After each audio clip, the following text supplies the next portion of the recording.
My name is Jillian, and I'm 27 years old. I've always considered myself lucky to have a close-knit family, my parents who have been married for 30 years, and my older sister Vanessa who's 30. We've always been there for each other through thick and thin, but this past year has really tested those bonds in ways I never expected. About a year ago, Vanessa's marriage fell apart. Her husband Mark had been cheating on her with a coworker, and after a messy fight that the boys unfortunately overheard, he moved out. Just like that, Vanessa became a single mom to 2 elementary school boys, Ethan who's 9 and Lucas who's 7. I don't know how I'm going to manage, Vanessa sobbed over coffee at my apartment the week after Mark left. Her eyes were puffy from crying, and she looked like she hadn't slept in days. The divorce lawyer costs a fortune, and Mark is being difficult about child support. We'll figure it out, I told her, squeezing her hand. You're not alone in this. And I meant it. My parents and I immediately stepped up to help. Mom and Dad started buying groceries for Vanessa and the boys, stocking her fridge every Sunday without fail. I offered to pay half of her rent, which was a significant chunk of my salary as a marketing coordinator, but seeing her relief made it worth it. I also rearranged my work schedule to help with the boys. Since I got off work at 4 o'clock and Vanessa worked until 6 o'clock, I'd swing by my parents' house after work to pick up Ethan and Lucas, who went there after school. I'd bring them to my apartment, help with homework, and make them snacks until Vanessa picked them up. Weekends became Aunt Jillian time, too. I'd take the boys to movies, the science museum, or the arcade while Vanessa caught up on sleep or housework. I covered all those expenses without thinking twice about it. Aunt Jillian, you're the best, Lucas would say, his face lit up with excitement as I handed him tokens at the arcade or bought him popcorn at the movies. Those moments made it all worthwhile. I loved my nephews, and seeing them happy despite their parents' divorce made me feel like I was making a difference. The first few months went smoothly. Vanessa was genuinely grateful, always thanking me profusely when she picked up the boys. She'd sometimes bring me coffee or my favorite pastry as a small token of appreciation. But around the 4-month mark, I started noticing changes. Small ones at first. Sorry I'm late, Vanessa said one evening, rushing in at 7:15 instead of 6 o'clock, work was crazy. The next week, she was late again, and the week after that, she was 2 hours late. The deadline for this project is killing me, she explained, but something seemed off. Her hair was freshly styled, and she was wearing a new blouse I hadn't seen before, one that was decidedly more low-cut than her usual work attire. I noticed makeup too, not her usual light application, but a full face with smoky eyes and red lips. Not exactly standard office wear. New look? I asked casually. Just trying to feel good about myself again, she replied with a shrug. After Mark, my confidence took a hit. I understood that, after a divorce, wanting to feel attractive again made sense. But as the weeks went on, the late pickups became the norm rather than the exception. One evening as I helped Ethan with his math homework, he looked up at me. Mom's dating someone, you know. I tried to keep my face neutral. Did she tell you that? He shook his head. No, but I heard her talking on the phone. She was laughing the way she used to laugh with Dad before they got mad at each other all the time. Kids notice everything. I wasn't upset that Vanessa might be dating, she deserved happiness after what Mark put her through. What bothered me was that she wasn't being upfront about it, and was taking advantage of my time instead.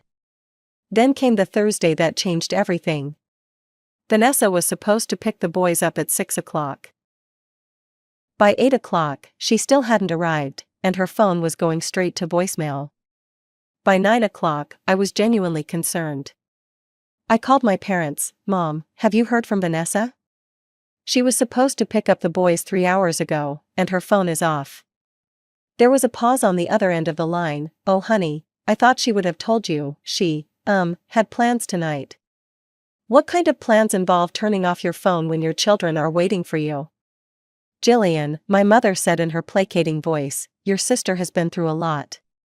She's finally feeling like herself again. There are some things we need to explain, but not right now. The boys can stay with you tonight, can't they? I looked at Ethan and Lucas, already in their pajamas that I kept at my apartment for emergencies, playing a board game on my living room floor. Of course they can stay, I said, but Mom, this isn't right. We'll talk tomorrow, she said and hung up. I made up the pull-out couch for the boys and tucked them in, assuring them everything was fine and their mom would pick them up in the morning. As I lay in my own bed that night, staring at the ceiling, I realized something had shifted. What had started as temporary family support was turning into something else entirely, something that revolved entirely around Vanessa's needs and none of mine. Vanessa showed up at my apartment at 10:30 the next morning. The boys were eating the pancakes I'd made them, still in their pajamas and watching cartoons. When I opened the door, she breezed in with a smile that faded when she saw my expression. "Hey, sorry about last night," she said casually, as if she'd been 15 minutes late instead of not showing up at all. I pulled her into the kitchen, away from the boys' earshot. "Where were you? I called you a dozen times." "My phone died," she said, but her eyes didn't meet mine. She was wearing the same clothes as yesterday, her makeup slightly smudged. It didn't take a detective to figure out what had happened. "You were with someone, it wasn't a question." Her face lit up then, and she actually giggled. "Yes, and Gil, he's amazing. His name is Ryan. We've been seeing each other for a few weeks now. Last night was, well, you know." I felt my blood pressure rising. "No, I don't know. What I do know is that you left your children waiting, turned off your phone, and didn't bother to tell me you weren't coming." Vanessa's smile disappeared. "They were with you. I knew they were safe." "That's not the point," I tried to keep my voice down. "You can't just dump your responsibilities whenever you feel like it. What if I had plans? What if there had been an emergency?" "But there wasn't," she said defensively. "You're making this into a bigger deal than it is. Next time I'll ask, happy now?" "No, I'm not happy, you're being completely irresponsible." That was when she lost it, irresponsible? I'd been taking care of 2 kids by myself while working full-time. You have no idea what that's like. You with your perfect little life and your freedom to do whatever you want. "My perfect little life," I shot back. "The one where I'm paying half your rent and spending every evening and weekend taking care of your kids?" "No one asked you to do that," she shouted, loud enough that the boys definitely heard. "Mom," Ethan appeared in the kitchen doorway, looking worried. Lucas was right behind him. Vanessa immediately switched gears, her face softening. "Get your things, boys, we're leaving." As they gathered their backpacks, Vanessa turned to me with cold eyes. "You think you're so perfect, don't you? The saint who swoops in to save the day. Well, I don't need your judgment." She ushered the boys out without another word, slamming the door behind them. I stood in my silent apartment, shaking with anger. My phone rang barely an hour later. It was my mother. "What did you say to your sister?" she demanded without preamble. "Hello to you too, Mom," I said. "I told her she can't just abandon her kids without telling anyone." My mother sighed heavily. "Jillian, your sister is going through a difficult time. She's trying to rebuild her life after Mark destroyed her confidence. You're supposed to help her." "Mom, you're not listening." "No, you're not listening. Family supports family, Jillian. I thought we raised you better than this." The call ended abruptly. I stared at my phone in disbelief. Somehow, I had become the villain in this story. The next few weeks were tense. Vanessa still dropped the boys off with me after school, but now she barely spoke to me. The thank yous disappeared completely. Instead, she'd text, "Running late. Feed the boys dinner." Not a request, but an instruction. I started noticing how much my life had become dictated by Vanessa's needs. When my friend Melissa invited me to a concert on Saturday, I automatically declined because that was when I usually took the boys to the Science Museum. When I saw a dress I loved while shopping, I put it back because the money would go toward Vanessa's rent instead. Every decision I made now involved calculating the impact on my sister and nephews. Want to go on a date? Check if Vanessa might need me. Want to take a weekend trip? Impossible without weeks of advance planning. The breaking point came when my boss assigned me a critical project with a tight deadline. I'd need to work through the weekend to finish it. I can't watch the boys this weekend, I told Vanessa on Thursday evening. I have an emergency project for work, I can take them next weekend. She looked annoyed but nodded, fine, I'll figure something out. Saturday morning, I was deep in spreadsheets when my doorbell rang. I opened the door to find Vanessa with Ethan and Lucas, all three smiling. Surprise, Vanessa said cheerfully. Before I could react, she nudged the boys forward into my apartment. I blocked the doorway. Vanessa, I told you I can't today, I have work. Her smile faded. It's just for a few hours. The boys brought their tablets. No, I stood firm. I specifically said I couldn't this weekend, I have a deadline. Her face transformed, anger replacing the fake cheerfulness. You're being selfish, you know that? After everything we've been through? I didn't budge. I told you in advance, this isn't my fault. She turned to the boys dramatically. I'm sorry, guys. Aunt Jillian doesn't want to spend time with you today, she's too busy.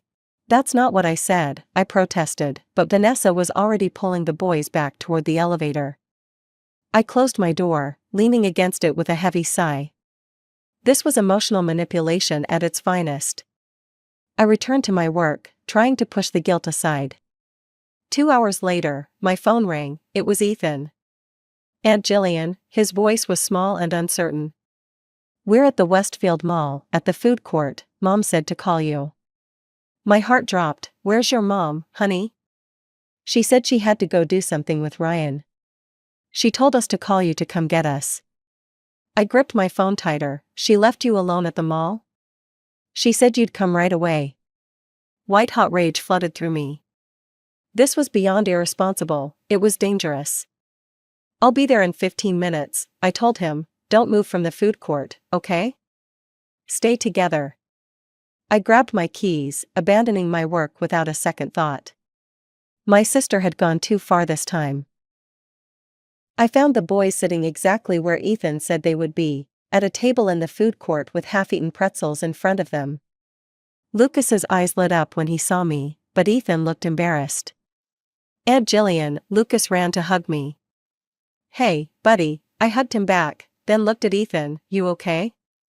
He nodded, not meeting my eyes. Mom said you were too busy, but you'd come anyway.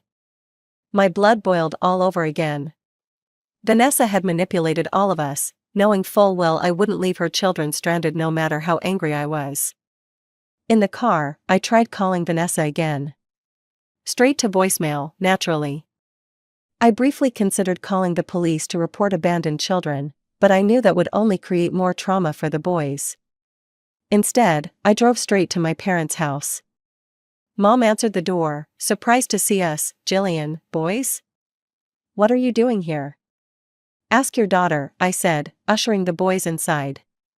She left them alone at the mall and told them to call me, even though she knew I had an important work deadline today. Mom and Dad exchanged looks. Well, Mom said, I'm sure she had her reasons. Stop it, I snapped, louder than I intended. The boys, who had headed for the TV, looked over in surprise. I lowered my voice. Stop making excuses for her. This isn't just irresponsible anymore, it's neglect. She knew you'd come get them, Mom said weakly. That's beside the point. I told her I couldn't watch them today. I have a project due Monday that my job depends on. But she doesn't care about my life or my responsibilities. Dad put his hand on my shoulder. Calm down, Gil, we'll watch the boys until Vanessa comes back. Good, because I won't be available, I said firmly. I'm going home to finish my work, and then I'm done being Vanessa's on-call babysitter. Mom's face fell. What do you mean, done? I mean I've reached my limit. For months, I've rearranged my life around Vanessa's needs. I've spent thousands of dollars supporting her and the boys. And in return, I get treated like I'm the selfish one for having boundaries? She needs help, Jillian, Dad said. She's a single mother. And I'm a single woman trying to build my own life. Why does her life matter more than mine? Neither of them had an answer for that. I left my parents' house feeling both liberated and guilty. Back at my apartment, I threw myself into my work, finishing late Sunday night. As soon as I submitted the project, I opened my messaging app and wrote to Vanessa. I love Ethan and Lucas, but I can't be your backup plan anymore. I won't be available to watch them until you start respecting my time and boundaries. I hit send before I could change my mind. Vanessa read the message the next morning but didn't reply. Fine by me. The following weeks were strange. For the first time in a year, my evenings and weekends were my own again. No homework to supervise, no bedtimes to manage, no cartoons blaring in my living room. I had forgotten what freedom felt like. I started going out with friends again, saying yes to after-work drinks and weekend brunches without calculating childcare logistics in my head. I bought myself new clothes without guilt. I even joined a kickboxing class I'd been eyeing for months. That's where I met Jason. He was the instructor, tall with an easy smile and kind eyes. After class one evening, he asked if I wanted to grab coffee. Coffee turned into dinner, dinner turned into movie nights, and before I knew it, we were officially dating. For 3 months, my life revolved around work, kickboxing, and Jason, and I loved it. Jason and I grew closer over those months. He was thoughtful and supportive, always interested in hearing about my day and sharing his. One evening after a romantic dinner at his place, he suggested something that made my heart skip. My buddy has a timeshare in Hawaii, he said. He's not using his 2 weeks this summer and offered it to me at a fraction of the cost. What do you think? You, me, white sand beaches for 2 whole weeks. Are you serious? I couldn't believe it. That sounds amazing. We both have vacation time saved up, he pointed out. It would be in June, about 2 weeks from now. Yes, I said without hesitation, absolutely yes. As we planned our trip, I realized I should probably tell my family. I hadn't seen them in weeks, not since the mall incident. Maybe it was time to break the ice. When Mom called to invite me to Sunday dinner, I accepted. Walking into my parents' house felt strange after so long away. The familiar smells of Mom's cooking, the sound of the boys playing in the backyard, the family photos lining the hallway, it all gave me a pang of nostalgia mixed with anxiety. Vanessa was in the kitchen with Mom, chopping vegetables. She barely looked up when I entered. Hi, I said awkwardly. She nodded in acknowledgement but didn't speak. Dad came in from the backyard and gave me a hug. Good to have you back, kiddo. Dinner was stilted at first. The boys were excited to see me, chattering about school and friends, but Vanessa remained cool and distant. I let the conversation flow around me, waiting for the right moment. It came during dessert, as Mom served her famous apple pie. I have some news, I said, setting down my fork. I've been seeing someone for a few months now. His name is Jason. That's wonderful, dear, Mom said, genuinely pleased. You'll have to bring him by sometime. Actually, I continued, we're going on vacation together, to Hawaii, for 2 weeks in June. The table went silent, then Vanessa perked up, suddenly interested in the conversation. Hawaii, she repeated, that sounds perfect.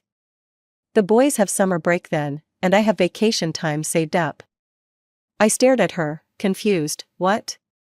She turned to her sons with a bright smile. Did you hear that? Aunt Jillian is taking us all to Hawaii. Really? Lucas exclaimed, bouncing in his seat. We're going to Hawaii? No, I said firmly, looking directly at Vanessa. I'm going to Hawaii with Jason. It's a couple's trip. Vanessa's smile didn't falter. Don't be silly, there's room for all of us. You'll pay for our tickets too, right? After all, you haven't helped out in months. I looked at my parents, expecting them to step in, but they were nodding along as if this made perfect sense. Something inside me snapped. No, I said, standing up from the table. You and the boys are not coming to Hawaii with us. This is a romantic vacation with my boyfriend, not a family trip. Mom cleared her throat. Jillian, don't you think you're being a bit selfish? It would mean so much to the boys. That word again, selfish, the weapon they'd been using against me for months. Selfish? I laughed, but there was no humor in it. Let me tell you what's selfish. Expecting me to pay for half your rent for a year, I looked at Vanessa, dropping your kids off whenever you want without asking, abandoning them at a mall when I specifically said I was busy. That was one time, Vanessa started. One time is enough, I snapped. And now you think you're entitled to crash my vacation? A vacation I'm planning with the man I love? Dad put his hands up in a placating gesture. Let's all calm down. I am calm, I said evenly. I'm just done being taken advantage of. For the past year, I put my life on hold to help Vanessa. I've spent thousands of dollars, countless hours, and what do I get in return? Being called selfish for wanting 2 weeks to myself. We're family, Mom said, as if that explained everything. Yes, we are, and family should respect each other's boundaries. Family shouldn't guilt each other into sacrificing their own happiness. Vanessa stood up, hands on her hips. How dare you? No, how dare you? I cut her off. How dare you try to manipulate me in front of the boys? How dare you teach them that it's okay to use people and take them for granted? I turned to my nephews, softening my voice. I'm sorry, boys. I know you're disappointed, but this trip is for grown-ups only. Maybe we can do something special together another time. Lucas had tears in his eyes. Ethan just looked uncomfortable, old enough to understand more of what was happening. I'm going now, I told my parents. When you're ready to respect my decisions and my life, we can talk. I walked out, leaving stunned silence behind me. As I drove home, my phone blew up with messages from Vanessa, each one more guilt-inducing than the last. The boys are crying because of you. Family is supposed to help each other. I can't believe you're being so heartless. I turned my phone off. 2 weeks later, Jason and I were on a plane to Hawaii. I had barely checked my phone during that time, focusing instead on preparing for our trip and finishing projects at work. When I did look, I saw Vanessa had posted a passive-aggressive status about selfish sisters who put their own pleasure above family obligations. I resisted the urge to respond. Hawaii was everything we'd dreamed of and more. Crystal clear waters, stunning sunsets, and 2 blissful weeks with no responsibilities except deciding which beach to visit or which restaurant to try for dinner. On our last night in Hawaii, as we walked along the moonlit beach, Jason stopped and turned to face me. These past 2 weeks have been the best of my life, he said. Actually, these past few months have been. Being with you makes everything better. Then he knelt down in the sand, pulling a small box from his pocket, and I gasped. Jillian, I know it hasn't been that long, but I've never been more certain of anything. Will you marry me? Tears filled my eyes as I nodded. Yes, of course I will. The ring was perfect, a simple diamond that caught the moonlight. When we returned home, Jason suggested he move in with me. My lease is up next month anyway, he said. And I'd rather put that money toward our future together. So it was decided. I posted a photo of my engagement ring on social media, not thinking much about it. The next day, my phone rang. It was my mother. Jillian, I saw your post. Congratulations, sweetheart. Thanks, Mom, I said cautiously. Your father and I have been talking, she continued. We owe you an apology.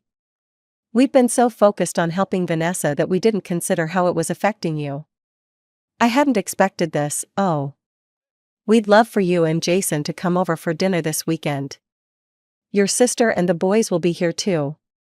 I hesitated. Mom, I'm not sure that's a good idea yet. Please, she said, we want to make things right. After discussing it with Jason, I agreed. Walking into my parents' house that Saturday felt different from the last time. Mom hugged me tightly, and Dad shook Jason's hand with genuine warmth. Vanessa was cordial but not overly friendly. The boys, however, were ecstatic to see me. Aunt Jillian, we missed you so much, Lucas exclaimed, throwing his arms around my waist. I missed you too, buddy. Dinner was surprisingly pleasant. Mom and Dad made an effort to get to know Jason, asking about his job and hobbies. Vanessa remained quiet for most of the meal but didn't make any snide remarks. After dessert, Mom raised her glass to Jillian and Jason. "We couldn't be happier for you both." Vanessa didn't apologize that night, but she did invite me to get coffee the following week. Our relationship remained strained, but at least we were speaking again. In the months that followed, I found a new balance. I still spent time with my nephews, but on my terms, when I was free and wanted to, not because I was expected to. Jason and I set up our life together, planning our wedding for the following year. Vanessa gradually became more self-sufficient. She got a promotion at work, started paying her full rent, and became more responsible with the boys. Whether my standing up to her played a part in that change, I'll never know for sure. What I do know is that by finally prioritizing my own happiness, I became a better sister, a better aunt, and a better partner. Sometimes the most loving thing you can do for your family is to love yourself enough to set boundaries. And that's not selfish at all, it's necessary.